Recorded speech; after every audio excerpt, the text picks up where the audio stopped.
This is the Gerry Callahan Show. So that's what a president is supposed to look like. That is how he is supposed to conduct business in the Oval Office. I forgot. I didn't realize he was supposed to be so transparent, so accessible, so out front and open. You know, it's amazing that the media despises Donald Trump. They will never have a man in the Oval Office who is more accessible, who's more approachable, and they hate him for it. He's the least secretive president we've ever seen, and they hate him for it because they're not reporters, they're not media, they're activists, and they just despise the man, and their job is to stop him at all costs. And they have failed. Yes, they have failed. He is back. We are back. The United States is back. I had high expectations yesterday. I knew Trump was tireless, indefatigable, but this exceeded all expectations. This was just a glorious day. We should all feel good about it. We should all feel great about it. This is what we voted for. This is what we supported. This is what we wanted. Promises made, promises kept. As I've said many times, Trump 2.0 is going to be so much better than Trump 1.0, and he's going to be light years better than Joe Biden. We have seen that. Trump promised to pardon all J6ers. Done. He did it. He promised to sign a flurry of executive orders to undo, to reverse all the damage or most of the damage Joe Biden has done. Done. Check. He did it. His day began at the St. John's Cathedral at 8 a.m. And as far as I could tell, it ended with him dancing at the third of three balls last night at, I don't know, about midnight. It was an amazing performance for a 78-year-old man.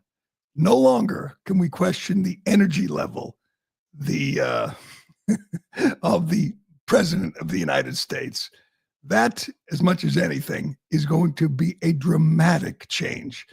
We just said goodbye to a man who could not make appearances after 4 p.m., who could not hold meetings before 10 a.m., who needed a nap in the middle of the day, who didn't have the energy to do this job, who spent 25% of his presidency on vacation in various places.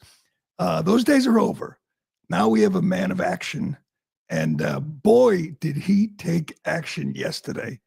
We'll go through it all, but I have to say, my favorite moment, there's a lot of great moments. I mean, the signing session in the Oval Office with the media was just incredible. It was riveting. It was more entertaining than the national championship game. I could say that. I watched them both. This was just wild. But to me, the best part of the whole day, and there was a lot of highlights, and we'll get to them, was how it all began. Donald Trump was sworn in the Capitol by John Roberts. This was after J.D. Vance was sworn in by Brett Kavanaugh, right in front of Kamala Harris, a woman who tried to destroy both these men, particularly Brett Kavanaugh, lied about him, called him a sexual predator, tried to destroy his life. He survived. He's on the Supreme Court. He has a lifetime appointment. And there he was in the rotunda swearing in J.D. Vance, a guy Democrats said was a weirdo. They said Trump regretted the pick 2 weeks after he picked him. It was a great pick. He's going to be a great vice president, and he is the leading contender for the White House in 2028. He has just been great. But Trump takes the oath and then takes to the podium and gives a speech. It was about a half hour long.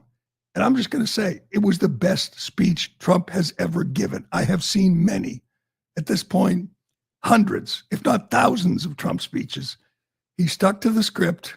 He said later that JD and others told him to edit it, take out a couple of the more harsh passages attacking Biden, and he did. He toned it down, but he didn't go off script.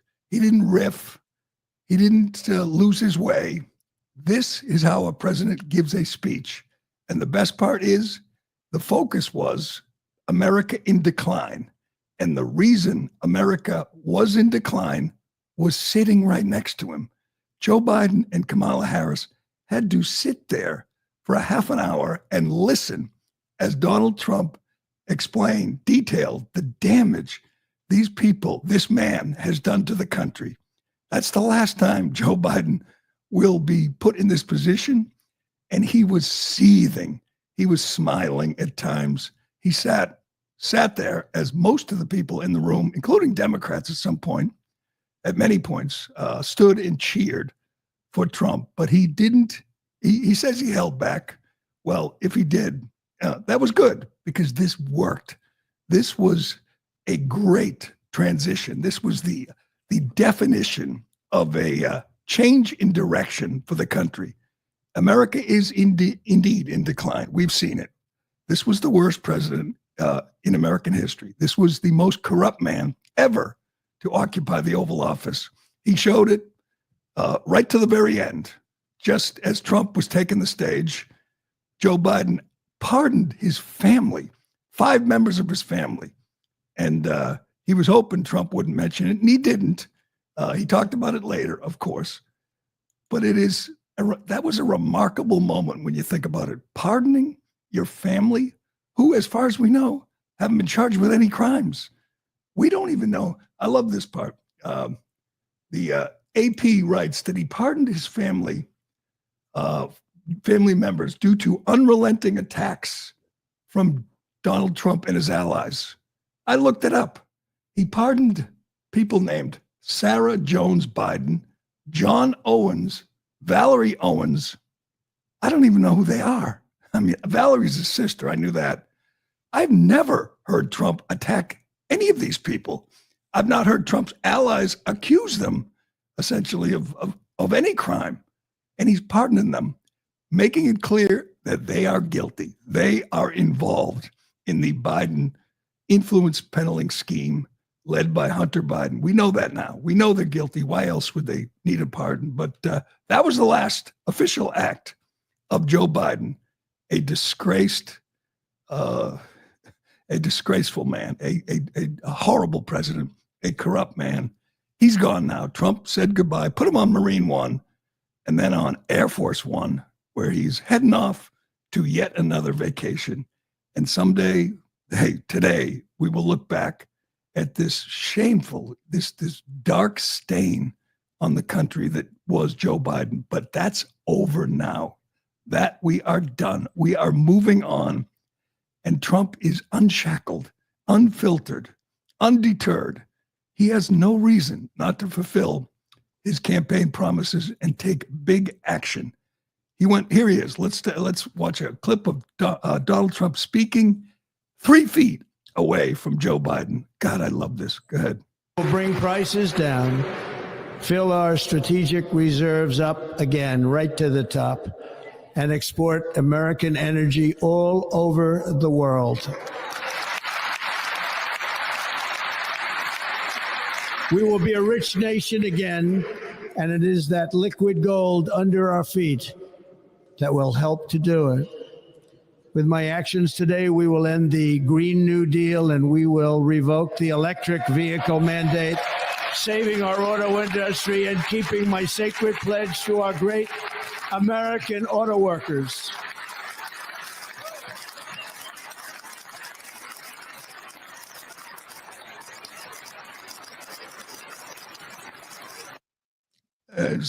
Sitting right there was the man who was pushing the Green New scam. Joe Biden, Kamala Harris, Barack Obama. It's all over. It's done. All you worked for, all the scams you pushed, they're gone now. Thank you, God. Trump went from there. I lost count. I'm pretty sure he gave 5 or 6 speeches yesterday. He went from that to a luncheon Went from, I can't even keep track. He went to the Capital One Arena where he started signing executive orders in front of 20,000 people that were in the arena, just started signing away. His lawyer, one of his lawyers from the New York case, William Scharf, or I don't know which case, he's one of his lawyers, would just hand him these folders and he would sign and explain what they are. And Trump didn't do this last time. He didn't have to, but Biden did so much damage that it took this flurry, this blizzard of executive orders. And to me, one after another, I just was standing and cheering these actions, these moves to repair the damage. It is, and he held nothing back. Yes, he pardoned all January 6ers. We'll get to that, which he promised to do, and he kept his promise. And it was one executive order after another that did, you name it, repealing the EV mandate, ending catch and release and remain in Mexico, targeting the cartels, labeling them terrorist organizations, drill, baby, drill, restoring free speech, ending the weaponization of government, and renaming Mount McKinley. I don't know why I love that one. Barack Obama, just pandering as always, changed the name of Mount McKinley, named after an American president who was murdered, to Denali because it honored, I don't know what, Native Americans. Trump said, no, we are going to honor President McKinley, and changed the name of the mountain. And of course, changed the name of the Gulf of Mexico to the Gulf of America. Yes, it didn't matter. Little things, big things, all things. He went all in on day one. And perhaps the highlight of the day. It's hard to pick one. It really is. I mean, he was going nonstop for 16 hours. I don't know when the man sleeps because he's up again today, back in action, back in office.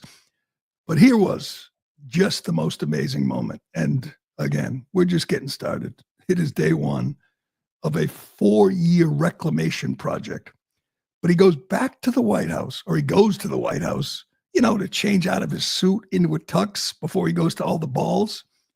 And he sits down at the desk in the Oval Office to sign many more executive orders, one after another.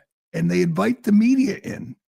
And he just riffs. He just goes, no script, no note card telling him who to call on with little photos on it. No handler screaming at the media, get out, we're done, thank you. None of that we've grown accustomed to. Somebody did the look back 4 years ago yesterday. Joe Biden did, many of the same customs and traditions. He went back to the Oval Office to sign some executive orders, to start destroying America. And he had a mask on, of course. He took one question, and the media was chased out of the room. Trump sat there for close to an hour, signing executive orders and answering questions from anybody who, in the media, took a lot of questions from Peter Doocy, but there were other people, and he'd say, where are you from? You didn't even know who they were. He didn't care. He is not holding back. He's not concerned with how's this going to look. If you didn't watch this, you really should. You should go back and watch it. This is the way a president should act. Not hiding anything, no fear, no concern. How's this going to look? What am I supposed to say? What if I say the wrong thing? Who am I supposed to call on? Is that a friendly reporter? Maybe it's a gotcha question. He didn't care. He doesn't have to care. He's president. Those days of concern, how's this going to look? He's done with that. He's not concerned. This is a man of action. And I loved these. There's not one thing he signed, not one action he took that I had a problem with. It was one great move, one overdue move to put America first, to put American people first, to close the border, to end the wasteful spending in the federal government, you name it, one after another. He'd look at it and say, oh, this is a good one. Sign it. Boom. Next question. Let's watch some of the interaction with the most transparent, most accessible, least secretive president we have ever seen. Go ahead. First, we have a list of pardons and commutations relating to events that occurred on January 6, 2021. Okay, and how many people is this? I think this order will apply to approximately 1,500 people, sir. So this is January 6th. These are the hostages. Approximately 1,500 for a pardon. Yes. Full pardon. Full pardon or commutation? Full pardon. We have about 6 commutations in there where we're doing further research. Okay. Nice to see you again. Thank you, sir.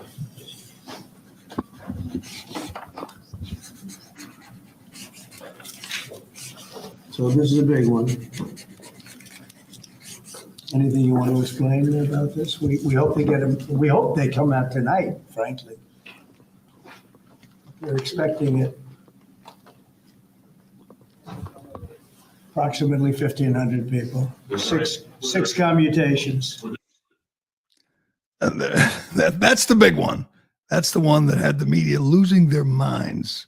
Before we move on, I got to get to this because the media is very upset because some of the people attacked cops. I'm going to tell you why this was welcome. This was necessary. This was a good move. Blanket pardon, because most of the people didn't assault cops, didn't break anything, didn't commit any violence. Most of the people were peaceful. Most of the people entered through the front door, which was open. Cops were standing right there. Cops even escorted some of the protesters around, including Jacob Chansley, Viking man, who then did 10 months in solitary confinement, who was then sentenced to 41 months in prison for just sauntering, walking through the Capitol and praying and howling at the moon. Most of the people he pardoned were over-sentenced. None of the people he pardoned got a fair trial. If you followed the cases, there's 2 kinds of people. Those who followed this story closely, who read what Julie Kelly wrote on a daily basis, who watched Greg Kelly chronicle these injustices, and those who ignored it all and said, oh, they attacked cops, the poor cops. The cops were rewarded. The cops got medals. The cops got cash bonuses. One of the people pardoned by Joe Biden was Michael Byrd, the cop who shot Ashley Babbitt in the neck, murdered her, an unarmed 5'2" female. He shot her. She wasn't armed. She wasn't threatening him. Joe Biden, he got a $36,000 bonus, a medal, a promotion, and a pardon from Joe Biden. You know what else Joe Biden did on his way out the door? This is for all the people saying, oh, Republicans can no longer claim to be pro-cop. They can't defend police because police were attacked on that day. Yes, some of them were. And the people who attacked them, in most cases, just did 4 years in prison. 4 years. That's the same that's the same time spent in prison as the guy who burned a police station to the ground in Minneapolis. 2 lawyers in New York during the George Floyd riots firebombed a police cruiser in an attempt to kill cops. One of them did a year. One of them did 10 months, I think. 2 Antifa members. This is balancing the scales of justice. None of these people got a fair trial. None of them went before an impartial jury. None of them. And most of them did time, were over-sentenced. Before we get back to Trump's blizzard of executive actions yesterday, this kind of went under the radar. I didn't see a lot of talk about this from Jim Acosta or Jake Tapper or John Favreau or any of the others who are just aghast. They're just so offended that Trump pardoned J6ers. This is remarkable. This is from the Washington Times. President Biden's commutation of Leonard Peltier, who killed 2 FBI agents, drew sharp criticism from the FBI Agents Association. Joe Biden pardoned on Monday, just before leaving office, He commuted the 2 life sentences imposed on Pelletier, a Native American activist convicted of killing 2 FBI agents on the Pine Ridge Indian Reservation in 1975. A guy who killed 2 FBI agents walked free yesterday because Joe Biden somehow, I don't even understand the logic here. I really don't. Joe Biden, in the end, pardoned or commuted the sentences of 8,064 people. 8,000 criminals were pardoned or had their sentences commuted by Joe Biden. That is 20 times more. Here's your list of pardons. Ronald Reagan, 406. George H.W., 77. Clinton, 459. George W., 200. Barack Obama, 1,900. Donald Trump, the first time, 237. Joe Biden, 8,064. Our lawless president to the end had no respect for the law. And I do have mixed feelings because the FBI has served as loyal foot soldiers. They have done Joe Biden's bidding for 5 years. They're the ones who pressured social media companies to censor the laptop. They're the ones who raided Mar-a-Lago. They're the ones who put many of these J6ers in prison, who raided their homes with guns drawn. They're the ones who arrested pro-lifers and put them in prison. Joe Biden, how did he repay his loyal foot soldiers in the FBI? He pardoned a man who killed 2 of their brothers yesterday. And I didn't see a lot of indignation from people so upset by the pardons of the J6ers. Again, they talk about the ones who assaulted cops or broke windows. That's about, 100, maybe 200. He pardoned 1,500. Why don't we talk about the people who did none of that? Peaceful protesters. Why don't we talk about them? Some of whom spent 2, 3, 4 years in jail. They're free to go now, and they should be. This is what he promised to do, and he did it, and I applaud it. I thought it was great. All right, we got much, much more to get to. This day was just so wild. Began in church, as I said, at St. John's, ended with Trump dancing to the Village People in one of 3 galas. Yes, we have a president again. Yes, we have a man who's ready to do the job, who is 78, but he is tireless. He is relentless, and it has just begun. You should be happy. We should be happy. We should be thrilled. We should celebrate. I know it's kind of an overused cliche, but yes, we are back. We will get to so much more of this wild, insane, glorious day one of Trump 2.0. But first. Excuse me. So how are the New Year's resolutions coming? We all make them, Some of us stick with them. Some of us don't. You want to lose weight, get in shape, get your finances in order. I promise to read more books. I'm trying. Each new year is an opportunity to reflect and plan for the future, like setting career goals, making financial moves, and most importantly, ensuring your family is always taken care of no matter what happens. Make this the year you check the life insurance box off your list and protect your family's future with Policy Genius. Policy Genius makes finding and buying life insurance simple, so you can ensure your loved ones have a financial safety net to cover debts and routine expenses, or even to invest the money to earn interest over time. With Policy Genius, you can find life insurance policies that start at just $292 per year for $1 million of coverage. Some options are 100% online and let you avoid unnecessary medical exams. Do you know 40% of people wish they got life insurance at a younger age? Compare quotes from America's top insurers side by side for free with no hidden fees. The licensed support team helps you get what you need fast so you can get on with your life. They answer questions, handle paperwork, and advocate for you throughout the process. Life insurance is a form of financial planning. Secure your family's future tomorrow so you have peace of mind today. Head to policygenius.com to get your free life insurance quotes and see how much you could save. That's policygenius.com. Can I make a suggestion for Donald Trump in day 2? He did a lot of wonderful things in day 1. It was a great day. Day 2, here's what he should start with. Defund PBS. defund the public broadcasting system. Yes, they don't need our money. That is so archaic. PBS led the charge in the latest hoax. Oh, before I get to the hoax, I want to get to the media hoax and a preview of things to come. But before I do want Trump finding the letter from Joe Biden. This was the best part of this whole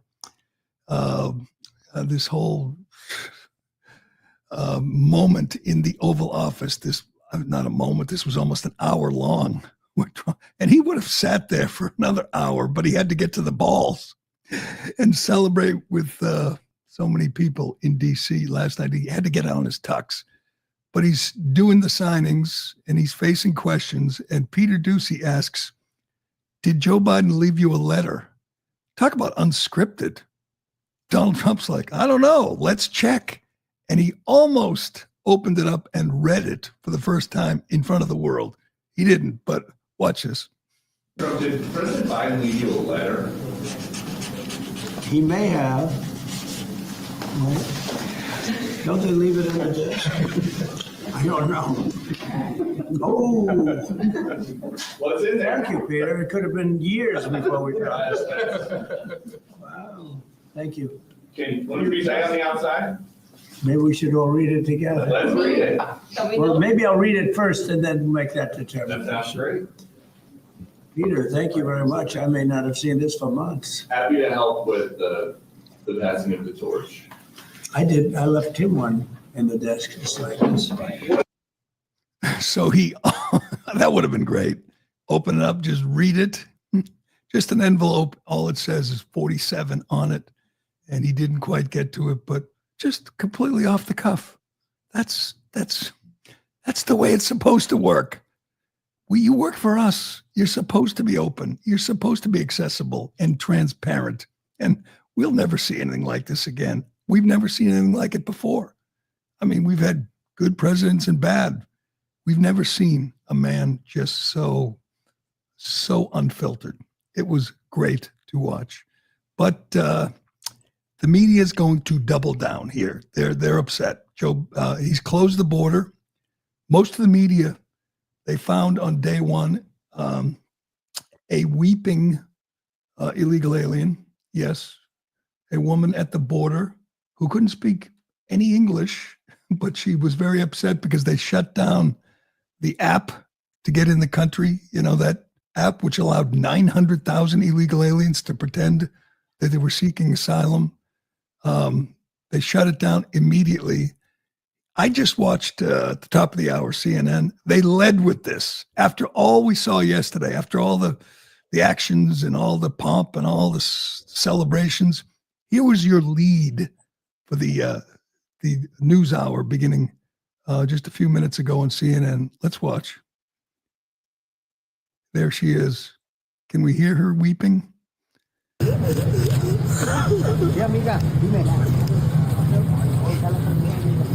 This isn't staged at all.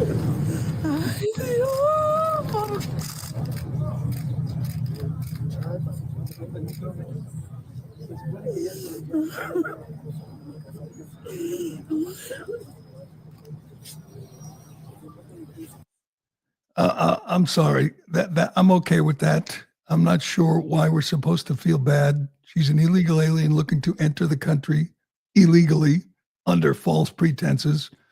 That ended yesterday. No more CBP app. No more walking into the country pretending to be an asylum seeker. But CNN was very upset by that. Get ready. That's day one on the new campaign. You are going to see weeping women crying, mothers, grandmothers crying because Donald Trump won't allow them to come into the country and immediately begin getting freebies from American taxpayers. I'm not sure that's going to upset any Trump supporter at this point, but they will do their best. Ignore the Trey de Aragua gangbanger over there. Ignore the rapist, the murderer, the drug dealer. Ignore them. You know, let's find grandmothers who are just heartbroken because they only wanted a better life for their family. They just had a congressman on CNN, and he said, who's going to wait tables now. Who's going to cook your food? You know what? I don't know. Americans, legal immigrants, maybe. Why not? That's the system. That's why they call them illegal. But remember when Kelly Osbourne brought this up like years ago on The View? Would she say, who's going to pick your lettuce? No, she said, yeah, if you do this, Mr. Trump, who's going to clean your toilets? And I was Who's going to clean your toilet? Yeah. Well, that's going to be it's going to be so obvious, and just they're going to do this for 4 years, beginning now. Show you, the cruelty. Donald Trump signed an executive order forcing federal employees to return to work. 94% of federal employees do not come into the office at all. That means 6% of them actually show up for work. He signed an order saying they have to come back to work. Man, the cruelty. Oh my God, they actually have to show up at work for their $200,000 a year. That is today. They have to come to work today or hit the road. And they're going to, you know what a lot of them are going to do? They're going to self-deport, just like illegal aliens who find the spigots turned off, no more free hotels, no more handouts, and they're going to go home. Federal employees who've been doing nothing for 4 years, sitting at home, pretending to work at home, they're going to leave because they don't want to actually work. The jig is up for them. And there's just so much here to look forward to. Obviously, Tom Homan and his people are coming. Look forward to them coming to Boston, coming to Massachusetts. They allegedly were going to start in Chicago, but someone leaked out the plan, so they may begin somewhere else. And this is hard to believe, that an American president, in his inaugural address and in subsequent speeches, has to make a point, which I guess is controversial, that we only have two genders, that there are men and women, that you got to pick. You're a man or you're a woman. That's going to be on your driver's license, on your birth certificate. You weren't assigned a gender at birth. You were born, and you're a boy or you're a girl. And this is how much we lost our way in the last 4 years, that this is a controversial statement from an American president. This is from his inaugural address. And you know what? I think it's a good idea to go with this, to emphasize this, because what it does is it highlights the utter insanity of the Democrat Party, that they want to fight this, that they want 72 genders. As someone pointed out, from the beginning of time, like 40,000 years ago, up till 2020, we had two genders. From 2020 to 2024, we had, you pick, 70 genders, binary, non-binary, pansex. And now in 2024, we're going back to two genders. So there was just a little blip where Americans lost their minds, and Donald Trump is bringing an end to that. And this was great to hear. Go ahead. This week, I will also end the government policy of trying to socially engineer race and gender into every aspect of public and private life.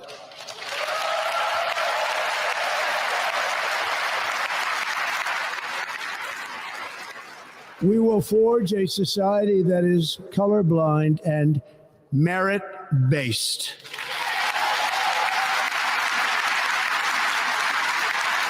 As of today, it will henceforth be the official policy of the United States government that there are only two genders, male and female. Wow, controversial.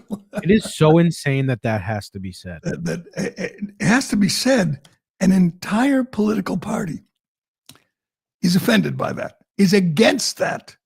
An entire political party, once great Democrat Party, finds that offensive, finds that to be controversial, that we're only going to have two genders. Trump signed an executive order officially defining the words man and woman, removing all gender ideology from government, banning trans men from women's prisons, requiring a person's biological sex on their government ID and protecting kids from trans indoctrination.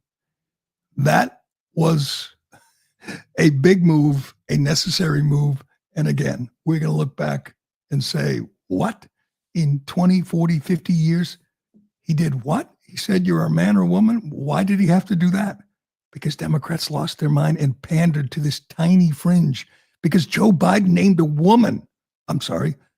man pretending to be a woman to head up HHS, Rachel Levine, because Joe Biden picked Sam Brinton to handle our nuclear waste program because he was non-binary. That's why Donald Trump had to do that, because Joe Biden, the puppet, a guy who never believed any of that, but the people pulling their strings did, he shoved this insanity down because Joe Biden invited trans activists who then flashed their fake boobs, the guy on the White House lawn. Yes, that happened. That was a thing under Joe Biden. And Donald Trump, just with the with a stroke of a pen, brought an end to all that. We got to get to the first media hoax of the Trump 2.0. Yes, they want you to believe Elon Musk, he's a Nazi. Yes, they're going with it again, the Nazi stuff. We'll tell you about that and more, but first. Excuse me. Ring in the new year with new rewards at Golden Nugget Online Casino. Right now, new players can play just $5 and get 250 casino spins on a featured game with promo code Newsmax. That's 250 chances to win on us after you play just $5 or more. Don't wait. The best rewards and the brightest moments are waiting at Golden Nugget Online Casino. Whether you're spinning slots, doubling down on blackjack, playing roulette, or any of our exclusive games you can't find anywhere else, make any moment golden with Golden Nugget Online Casino this year. Gambling problem? Call 1-800-GAMBLER. Please play responsibly. 21 and over. Physically present in Michigan, New Jersey, Pennsylvania, and West Virginia only. Void in Ontario. New customers only. Non-withdrawable casino spins valid for Jinshi, Baoshi, Endless Treasures only and expire in 168 hours. See terms at goldennuggetcasino.com/promos. Ends at 11:59 p.m. Eastern Time on February 23rd, 2025.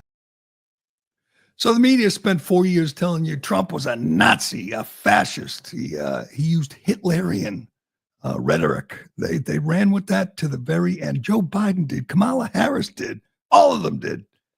Donald Trump, whose daughter converted to Judaism, whose son-in-law is Jewish, whose grandkids are Jewish, who's the best friend to Israel a president has ever been, that guy was a Nazi. It was rejected. It was mocked. It was laughed at by the public, and they spoke at the ballot box and elected the Nazi, who then, hung around Barack Obama at Jimmy Carter's funeral, had a good laugh. That guy, threat to democracy. Well, they've learned nothing. They are going with it again. If you missed it, in his speech, Elon Musk did a gesture. Elon Musk, as he's pointed out, is kind of weird and quirky. He has autism. As we've seen many times, his hand gestures are kind of frenetic. He just throws his arms around, jumps around. He's strange, but he's brilliant, and he's a hero, and saved free speech in this country, and did more than anyone to get Donald Trump elected. Yes, we should honor the man now and forever. We wouldn't be sitting here if not for Elon Musk, but he's also having a blast. He's been a part of all these ceremonies. He's been there by Trump's side. He's about to go to work for Doge. Trump signed an executive order authorizing Doge to start cutting the fat and eliminating the abuse, the waste in federal government. And we are looking forward to that, but not before the media is going to tell you that he's signaling the Nazis out there. Was it a weird gesture? Yes. If you haven't seen it yet, he taps his heart, says something like, "I love you." They cut that out. "My heart goes out to you." And then he shoves his hand in the air, and they grabbed that clip and they said, "Ooh, he's doing the Heil Hitler thing." And immediately, the fact checkers, not, official fact checkers, but people on X By the way, if Hitler owned a social media platform, would he allow people to criticize him on that social media platform? Because Elon Musk owns X, and X is where the hoaxsters ran with this theory that he's a Nazi on his own platform, and he allowed it, which is pretty telling. But CNN, PBS, all of them, MSNBC, they all ran with it. Oh, Musk is doing a Nazi salute. Let's watch. This is CNN. Go ahead. Rousing lines for this crowd. One of his rousing lines, indeed. And yes, that salute was evocative of things that we have seen through history. And of course, we do want to bring it up to be able to take a little bit of a closer look. But I think it's worth noting that Elon Musk has started to play in politics, not just here in the United States, but across Europe as well, including a far-right party in Germany that he has pushed. He's, of course, pressured Keir Starmer, the prime minister in the United Kingdom. This is something, there are some themes here for him. And as we heard here, his ambitions are sweeping. He came in, he said, this is what winning feels like. He also says we're going to take Doge to Mars. That, of course, an ambition of his entire life. I do find it interesting that he's touting government spending on the one hand. What got us to the moon and what's going to get us to Mars is going to be government money. We should be clear about that. It absolutely will be. So just to look at this again, this crowd, every single person here is paying attention and they are fully engaged. He is a hero. He is a hero to them. I just want to look at that salute that he gave again. Just if anybody missed it, we'll just show it again. He's just wrapped up here. You can hear there. All right, so we just showed that. We just showed that. Right. It's worth salute. It was quick. I think our viewers are smart and they can take a look at that, but it certainly was, it's not something that you typically see at American political rallies, put it that way. No, it was not. But it is. But it is, because it immediately, people started posting pictures, video of all CNN's heroes, including Hillary Clinton, Kamala Harris, you name it. Lots of people have thrown their arm in the air. And then here, Liz Warren, Barack Obama, here it is, a montage of Democrats doing the Heil Hitler thing. The ADL, which is a far left organization, the Anti-Defamation League, they gave Musk a pass, which is good. They write, this is a delicate moment. It's a new day and many are on edge. Our politics are inflamed and social media adds to the anxiety. It seems Elon Musk made an awkward gesture in a moment of enthusiasm, not a Nazi salute, but we appreciate that people are on edge. So AOC writes back, just to be clear, you're defending a Heil Hitler salute that was performed and repeated for emphasis and clarity. People can officially stop listening to you as any sort of reputable source of information. You work for them. That's AOC to the ADL because they wouldn't run with the silly hoax. First of all, no one believes Musk is a Nazi. Even if you look at that thing that he did with his arm, which is just like what Kamala Harris and Barack Obama are doing right here, and said, that looks like a Nazi salute. Sure. Okay, it does. But do you think he's a Nazi? Of course you don't. Of course, no one believes that. They know it's not true. And yet they run with it because they think they could score political points. And a whole bunch of them ran with it. This is what Democrats do. This, by the way, is a few days after CNN lost a defamation suit against a veteran who was working to help people get out of Afghanistan after Biden's disastrous withdrawal. You know, they accused him of being in a black market. He sued them and won. I believe the judgment was $5 million so far, and it may go up. So they lost this because Jake Tapper defamed an innocent man. And days later, they're calling Musk a Nazi because he raised his right arm and waved to the crowd. Get ready. This is what we're in for. This is day one, hoax one of Trump's second term. And it's not going to work. They can try. They will try. It's just absurd. I mean, you know he's not, but you say it anyway. You know you're not honest here, but they don't care. It hurts Trump, it hurts Musk, so they run with it. A guy who's, you can see online, he does all kinds of weird histrionics with his arms. He jumps around. He's a spaz. Oh, we used to call them that. I don't think you can call him that anymore. But he is. That's what he is. And he's not a Nazi. He's not. He's an American and a great American. And they're not going to get away with this one. It's not working. All right. A couple more viral moments that we should mention. Jeff Bezos' wife showed up at the inauguration with what appeared to be like a bra, a shirt that was open in the front, and it looked like you could see her bra. And everyone was looking at it, including Mark Zuckerberg. He got caught staring at Jeff Bezos' wife's. Carrie Underwood stole the show. She was ready to sing America the Beautiful. They couldn't find the music They had technical difficulties.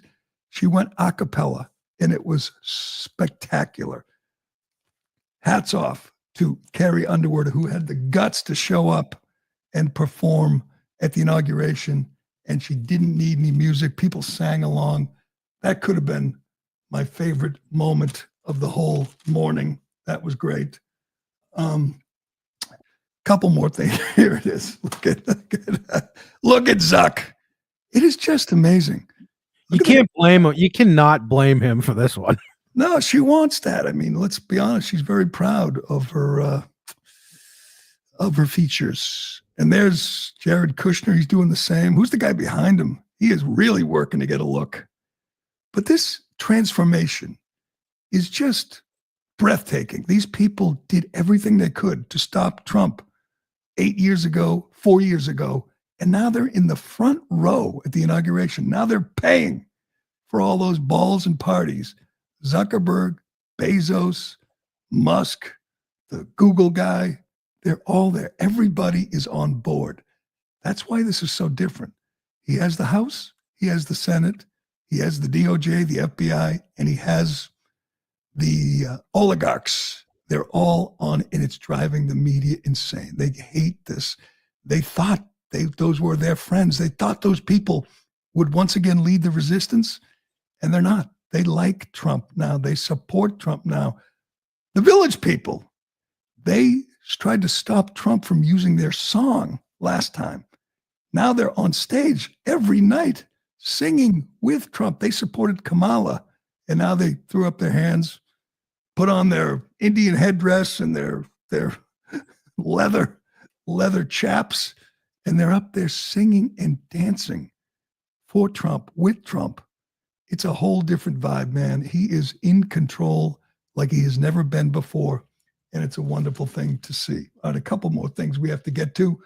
The Senate passed the Lake and Riley Act. I don't know if you saw this.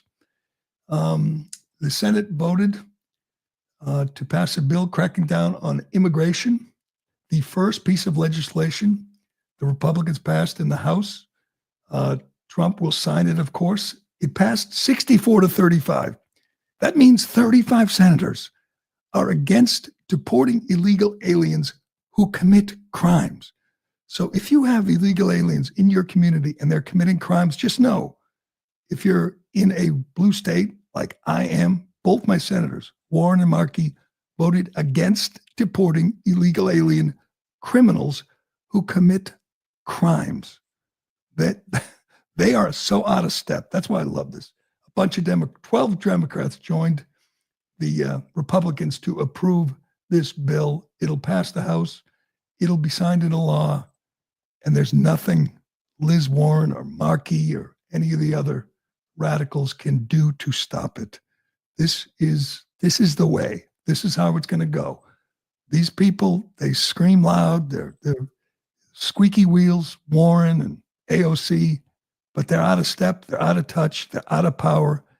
They're irrelevant now. They can go on with their friends on CNN and MSNBC and ABC and CBS, but they can't stop Trump.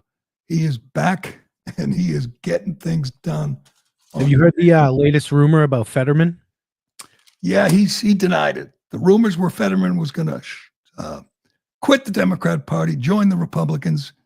I like Fetterman. He seems like a good guy, but is it that hard to put on a pair of pants and a shirt? Such a dumpy mess yesterday. That was embarrassing. Shows up for the inauguration where everybody gets dressed up in gym shorts on a day that was like 0 degrees, wind chill, with gym shorts and a hoodie.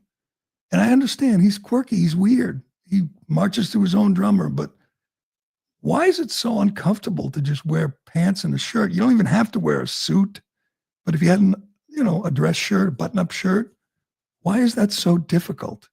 Why? I know that's his thing, but he looked like an idiot yesterday. Let's be honest. At the inauguration, gym shorts and a hoodie.